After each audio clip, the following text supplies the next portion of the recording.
Blog Talk Radio. Hello, everyone. Welcome to Lori Smith on Blog Talk Radio. It is Friday night, 9:30 p.m., May the 28th. I'm so happy to be here. This is Child Abuse Prevention and Human Rights Abuse Prevention is Up to Us. It's a live internet streaming radio broadcast from blogtalkradio.com, and we're on for 30 minutes live. And we're just going to be talking tonight about free PDF download from DREAMCATCHERS for Abused Children, and it's called the Child Abuse Handbook. It's compiled by best-selling author DONNA, who's also the president of DREAMCATCHERS for Abused Children, and it's also compiled by Sandra Potter. She's also an author, and she's the CEO and founder of DREAMCATCHERS for Abused Children. And I wanted to take a look. We've been looking at this PDF. It's a free PDF download from their site, and it's the Child Abuse Handbook, and really it's a great resource for people to read through and learn the symptoms, the signs of abuse, right? And learn how to report abuse. And it's just a great resource for people to have. And even if you were to read through it just the one time, it would generally give you enough information to go with so that you could help save a child's life. And to help protect children, right? So this is so important to know, and I just thought we'd take another look at it. We were looking at it on Wednesday night, and then and again tonight, and I'm not sure how far we'll continue on in it, but it is just so good, and I just wanted to bring out some of it to you so you can see what it's all about. They did compile this information, and it provided all the resources and references for it, and so they list off where they got the information from, and it's all from just awesome websites and all the websites that are generally available to people out on the internet. So it's good information, and I really hope everybody will download that. It's a free PDF download. So you can get your copy at http www.dreamcatchersforabusedchildren.com, and you just go right onto the website there, and you can see there's a free PDF download, the Child Abuse Handbook, and you can download it and have a copy for yourself and share it with somebody else, tell somebody else about the website, and just be able to look around and take a look around at the children in your life to help protect them and keep an eye on them and make sure that they're not being abused, right? So important. And what would you do, like if a child came to us and said, hey, I'm being abused, how would you handle it? And, what would you do and who would you talk to, right? And would you report it? It is so important to report abuse. And we really cannot understate that.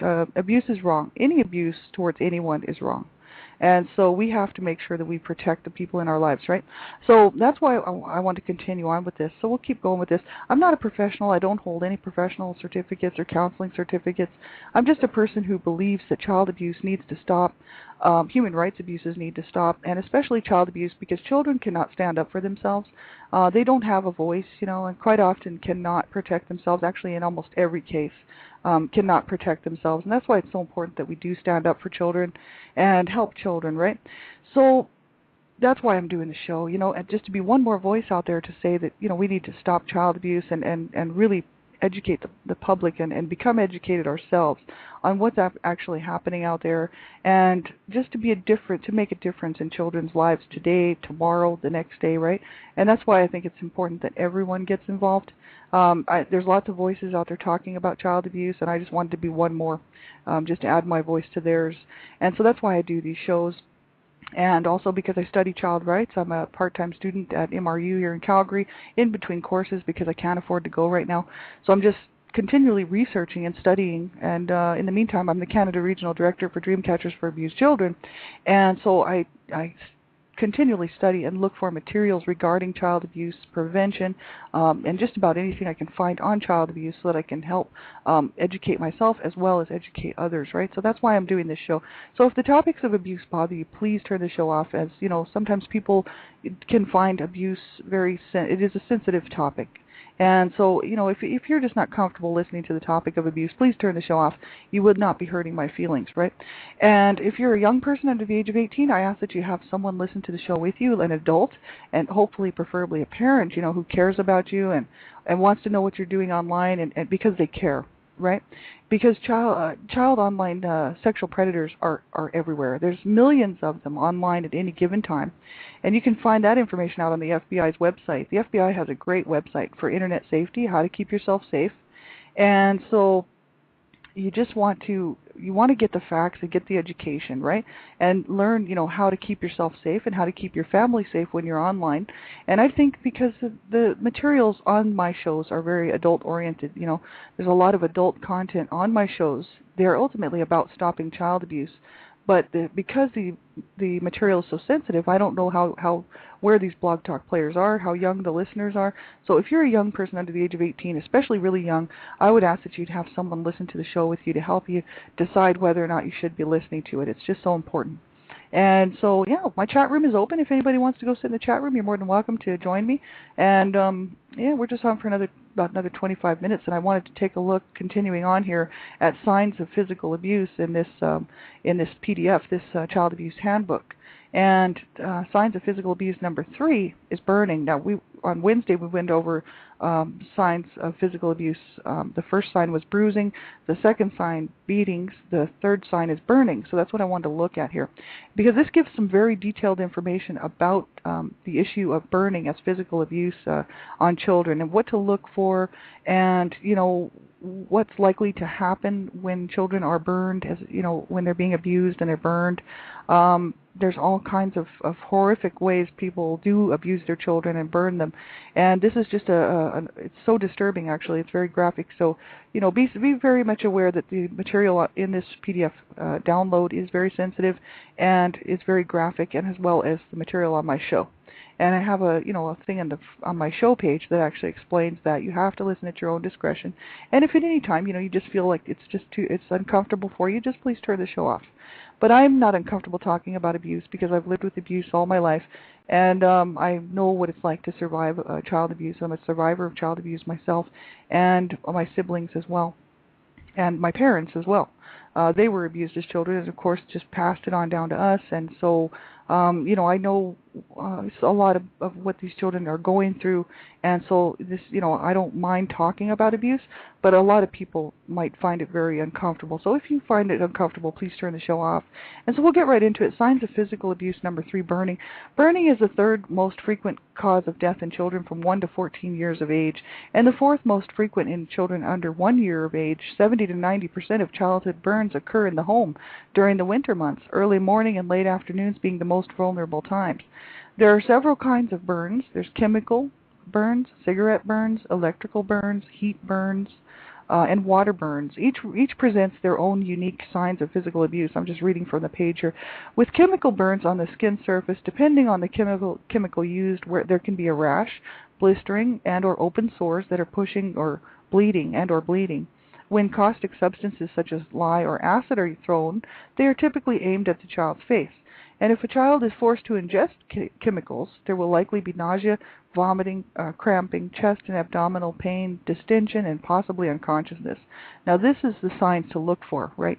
Signs of physical abuse and burning. If you see a rash, a blistering rash, and open sores on a child, bleeding sores and whatnot, and if you see children that are just nauseated and vomiting, cramping, and for no real known reason, and they look like they've been poisoned or something, you can kind of it's really a warning for people to get that child some help, right? So important, right? That we want to save children's lives. That's the whole issue, right? Cigarette burns will be the size and shape of the cigarette tip. Typically, caregivers who burn youth with cigarettes do so on the backs of the arms, the buttocks, and the backs of the legs. Electrical burns appear as black marks on the site of the burn and can extend beyond, depending on the electrical appliance used and the volts of electricity the child is exposed to. Size and shape are also determined by these latter 2 factors. And heat burns, such as that from a flame and or flammable liquid, can encompass any part of the body. If clothing is ignited, the whole body can be burned. Victims of this type of burning are often older children. It is important to note here that not all water burns constitute signs of physical abuse. Accidental water burns generally appear as a splatter of splash burns, with non-accidental water burns excessive splash. And marks will appear above the site of the primary impact on body parts where accidental burning is unlikely. A child who is held under flowing hot water or immersed in scalding water will learn that the pain is lessened if they keep perfectly still. What results is what the medical profession calls the red sock or red glove. There will be a clear margin of bright red skin starting where the waterline was and continue to all parts of the body that were immersed, typically the buttocks, legs, feet, and hands. Eventually there will be peeling of skin layers. And I've actually seen pictures of children, on child abuse websites where, you can see where the lines are, that it looks like a glove. If the child's feet were burned and it was just their feet, the feet are red and bright red and blistered, and the rest of the body looks normal, so it almost looks like they have red socks on. That's what they're talking about there, and that is absolutely horrific, and that is exactly what we have to stop. You know what I mean? This is serious abuse, and it can kill a child, and if it doesn't kill the child, it will seriously scar them for the rest of their lives, and the pain involved. If anybody has never experienced being burned, most people have experienced having some sort of small burn, at some point in their lifetime. And we know how painful burns are, so you can imagine a poor baby being burned like that. The pain would just be unbearable. And, children die at the hands of their parents and caregivers due to burns of all types, and it's just horrible, absolutely horrible. And so that is what we have to do. We have to stop child abuse.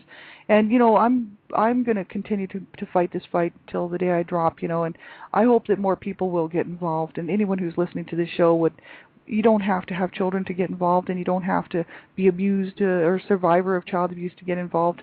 Really, we all need to get involved. Everyone's voice is important here, and we really need everyone to stand up and in their own communities, in their own homes, to really look out for the children in their lives and to not let abuse happen. Right? We could save so many children's lives if we all knew the signs and symptoms, and if we knew how to report it, and that it is the law to report child abuse. Right? It's the law to report any abuse, really. And so we owe it to the children really to be that person for them in their lives that would make the phone call to save their lives, right? It's just so important. And so that's why I keep going on and on about this. It's so important. Signs of physical abuse. Number 4, choking and hanging. With these signs of physical abuse, a child who is choking will have bruising around the front and back of the neck that will resemble the fingers and thumb of the caregiver doing the choking. The bruising can also take the shape of a red band, depending on the pressure used, the length of time the pressure was exerted, and how much of the hand came in contact with the skin. If the caregiver is facing the child, the bruises at the front of the neck will be 2 thumb imprints, while the bruising at the back of the neck will be a tier of finger marks. And this will be reversed. Finger marks at the front, thumb marks at the back of the neck if the caregiver is behind the child when doing the choking. So this is something to look for. If you see bruising like that, you can figure that child has been choked, or that young person has been choked. That's just about the only way that type of bruising could occur. So this is why it's so important to get this information out to people who work with children, daycare workers, teachers, educators, people who work with children, school counselors, coaches,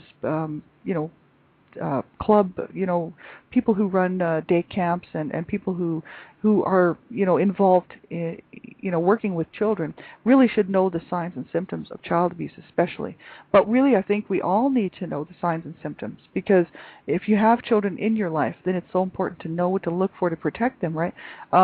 Abuse happens in good homes, abuse happens in bad homes, abuse happens, anyone can be an abuser and anyone can be abused, so that's why it's just so important to know what to look for and to know the signs and symptoms and then to report it, right? It says bruising and possible rope burns around the neck will be evident when a child is hanged. The bruising will take on the imprint of the rope or material used to hang the child. With these 2 signs of physical abuse, the child may be hoarse and or have a cough, especially immediately and shortly after the choking or hanging incident. Damage to the larynx can occur in more severe cases. In extreme incidences, the neck may be broken, right? So this is just horrible. So if you see rope burns around a child's neck, you can pretty much figure something has happened there, and it could be very well hanging or choking, right? So it's so important to know these signs, right? As sad as it is, and as much as we don't want to acknowledge it, all we have to do is look in the paper and look on the news, and we can see the reports coming in daily of children who are being abused and who have died at the hands of their parents or caregivers, or if they don't die, they're in the hospital due to abuse-related injuries. So that's the whole issue, right? It's just so important that we all step up and do something, right? Signs of physical abuse, number 5, is smothering and drowning.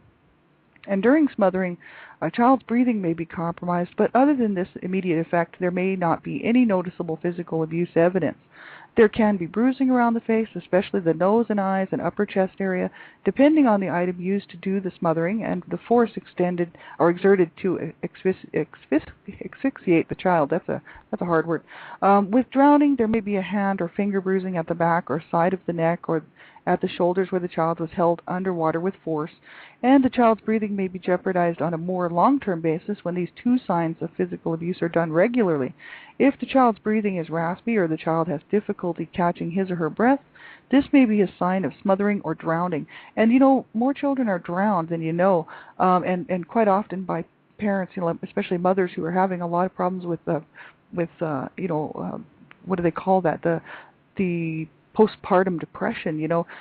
We see this in the paper quite a bit. Mothers drowning their children and smothering them, and it's just horrible, absolutely horrible. They, for some reason, cannot cope with having that child, and will drown the child or kill the child. It's so sad, and fathers do it too. So it's not just mothers, but the issue is that children are dying from this type of abuse, physical abuse, smothering and drowning, and it's such a horrible thing to think about, a poor baby being drowned, on purpose.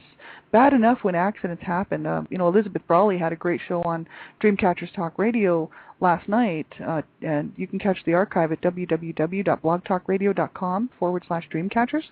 And she was talking about child safety, and she was she had some great information there, and she shared the websites that she was looking at, and there was some good information there about, how to keep your children safe from drowning. So it's really hard. It's hard enough to keep your children safe from accidents around the home, let alone to think about a child being drowned on purpose.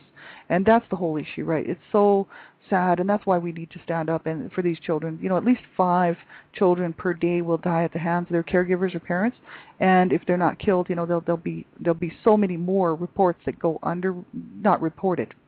And then there'll be so many children die that the abuse, they will actually report the death as not abuse, right? So it's not reported correctly. So this is the whole issue. This has got to stop, and I'm so glad to be one more voice just to say, that we need to stop child abuse in any way that we can, right?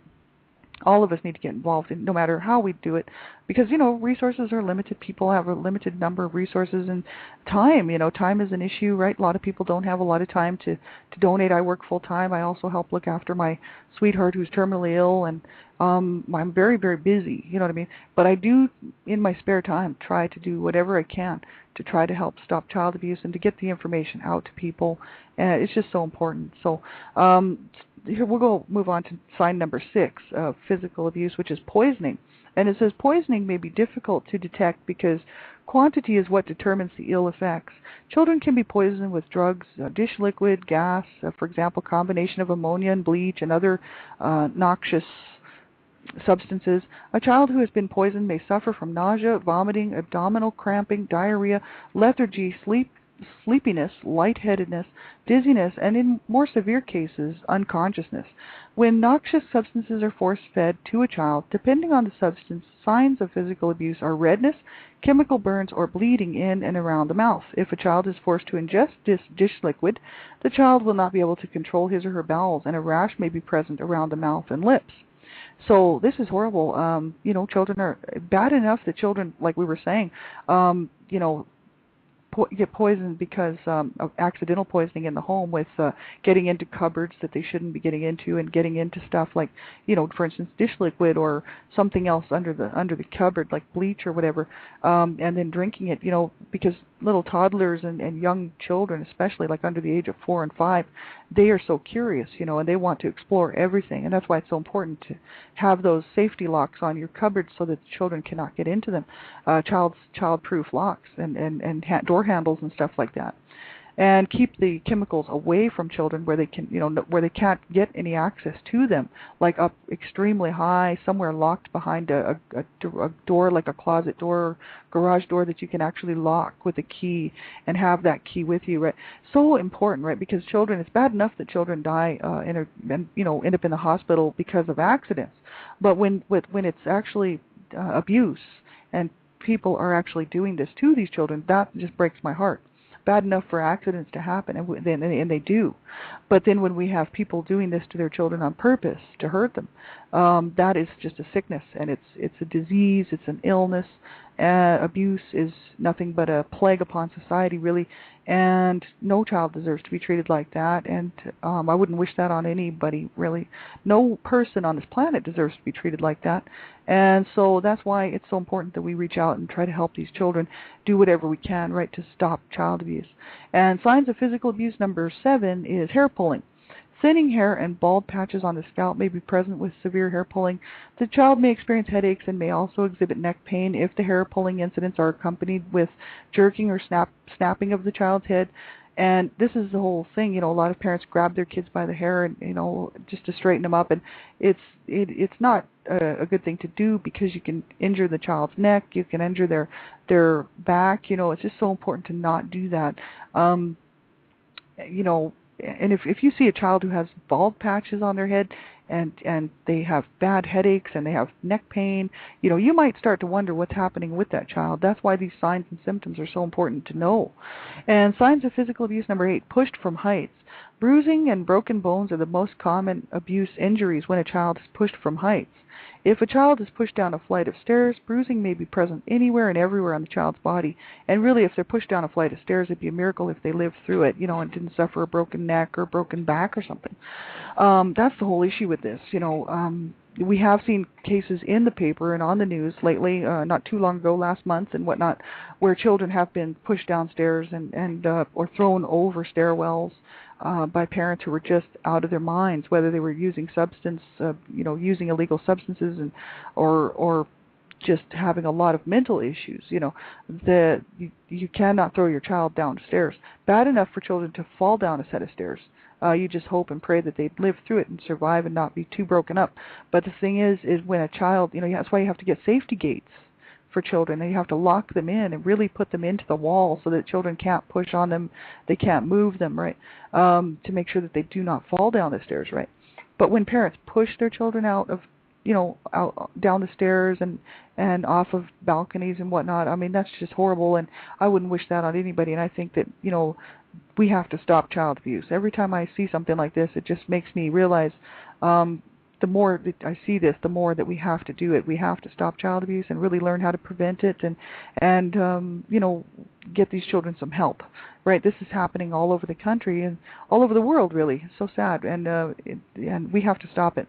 And there's, you know, it will eventually happen. I do believe that. But the sooner the better. That's the whole issue, because we don't want to lose not even one more child to abuse, you know, and that's the sad thing, is that we will until we can get these programs in place, right, that are actually going to work, because there are programs in place right now, but they're obviously not working.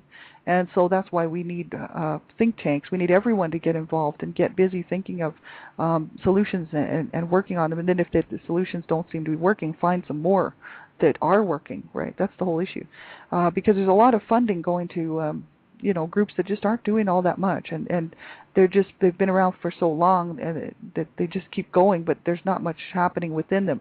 And then, you know, you get these small groups who seem to have some good ideas, but there's no funding, right? And that's why it's just so important to find out what is working and what will work, and then within your own community, support it. You know what I mean? So important. And so we're going to take a look at shaken baby syndrome. That's the next portion of this article, and from the Child Abuse Handbook from Dreamcatchers for Abused Children. And shaken baby syndrome is SBS, AHT, shaken baby syndrome, abusive head trauma, is a term used to describe the constellation of signs and symptoms resulting from violent shaking or shaking and impacting of the head of an infant or small child.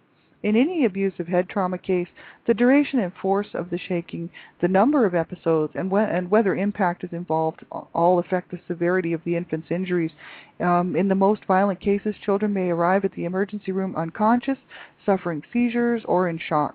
But in many cases, infants may never be brought to medical attention if they don't exhibit such severe symptoms. And, you know, quite often, people do not take their children when they need to get medical attention, especially abusers, because they don't want to be busted, right?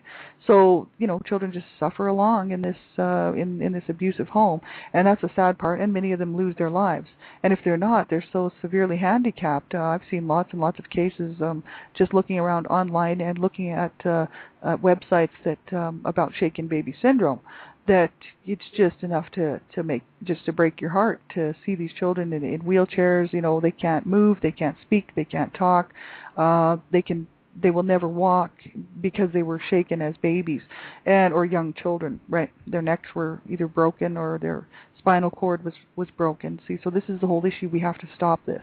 And the parents that are doing this, they need help.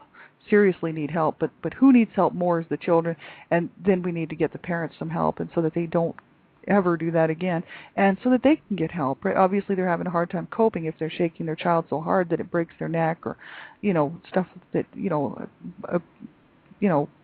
cracks their head on something. Right? It's just, this is so horrible. That's why we have to stop child abuse. Right? Abusive head trauma can be caused by direct blows to the head, dropping or throwing a child, or shaking a child.